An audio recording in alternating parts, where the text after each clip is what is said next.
Hi, everyone, and welcome back to Money Girl's Quick and Dirty Tips for a Richer Life.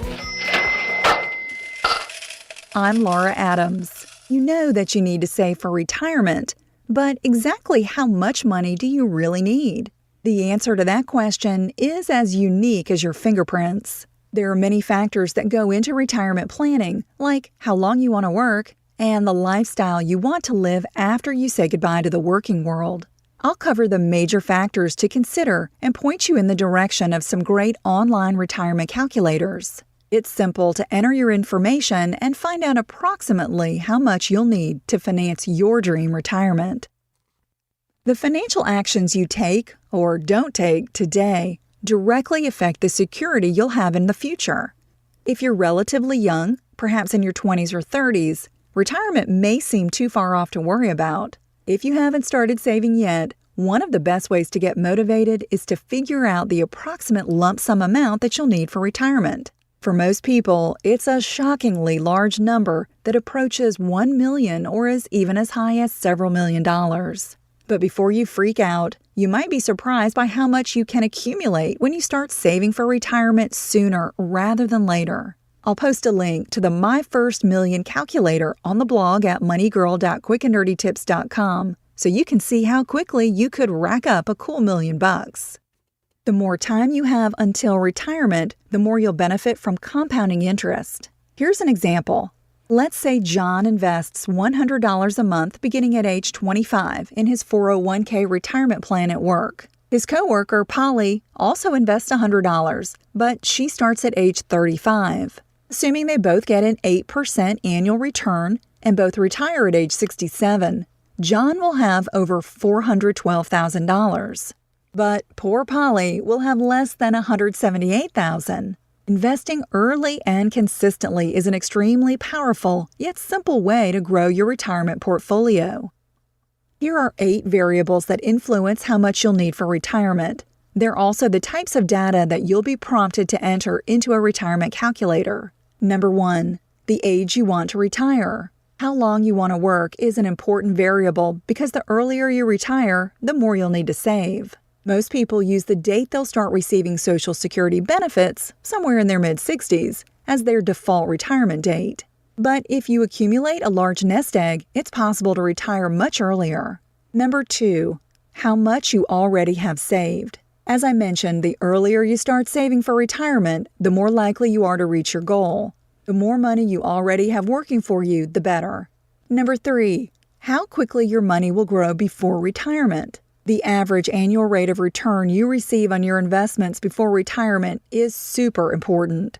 For example, if you invest $100 a month for 40 years at a 5% annual return, you'll have over $152,000. But if you get a 10% return instead, you'll have over $632,000. There's no way to predict the growth of your retirement portfolio, but most retirement calculators default to 7% or 8% because that's consistent with historical stock market returns. Number 4, how quickly your money will grow during retirement. The average annual rate of return on your investments is likely to be lower after you retire. That's because you'll want to keep your nest egg in low-risk investments to keep it safe. Retirement calculators may suggest a rate in the range of 4 to 6%. Number 5, how much Social Security and other income you'll receive. Social Security and any other additional income that you expect to receive, such as a pension, must be included in your retirement planning. If you're an average worker, Social Security benefits may replace approximately 30% of your pre-retirement income. However, benefits may be reduced in the future, and the age you can collect them may also go up. Go to ssa.gov to find projections for your annual Social Security retirement benefits. Number 6, the inflation rate. Inflation is a rise in prices over time that makes money less valuable. Let's say you want to have $1 million when you retire in 30 years. Assuming a 3% rate of inflation, which is what it's generally been in the United States, you'd actually need to have over $2.4 million saved up to compensate for the gradual rise in prices of goods and services over the next 30 years.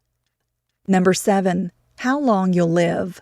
Your life expectancy is certainly unknown, but unless you have a reason to believe that you won't be healthy, it's likely that you'll live well into your 90s. So even if you retire at age 75, you may need enough to live on for another 20 years.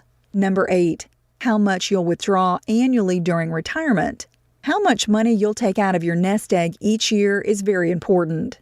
Most retirement calculators ask you to estimate this amount as a percentage of your pre-retirement income. Many people believe they can live on less during retirement, perhaps 80%. But if you plan on taking lavish trips, living in an expensive area, or believe you may need costly medical care, you may need much more to finance your retirement. At moneygirl.quickanddirtytips.com, you'll find links to several good retirement calculators that are all a little different. My recommendation is that you try out a few and play with the results. See what you'd need to save each month to retire at age 60 versus at 70, for instance. Vary the expected rate of return to see how that affects your results. Find out an approximate total nest egg that you're shooting for. Is it 500,000, a million, or 5 million? If you're young and don't feel comfortable about using a retirement calculator because you have to estimate so many unknown future variables, here's a really simple solution. Save a minimum of 15% of your gross or pre-tax income every month and invest it as aggressively as your risk tolerance allows. If you do that, you'll be off to a great start. And no matter your age, one of the best quick and dirty tips that I can give you is to take advantage of any amount of employer matching that may be offered in a workplace retirement plan. Using tax-advantaged accounts, such as a 401k, 403b, or an IRA, to invest will help reduce your taxes so you can put away even more for your future financial security. I want to invite you to come over to the Money Girl Facebook page where I post money tips, news, resources, and other stuff that I'm doing. You can also follow me on Twitter at twitter.com/Laura Adams. Also, feel free to email your questions or comments to me at money@quickanddirtytips.com. And one more thing, don't miss out on the weekly Money Girl newsletter. You can sign up on the blog at quickanddirtytips.com and have it automatically delivered to your inbox. The newsletter has extra content that you won't find in the podcast. I'm glad you're listening. Cha-ching!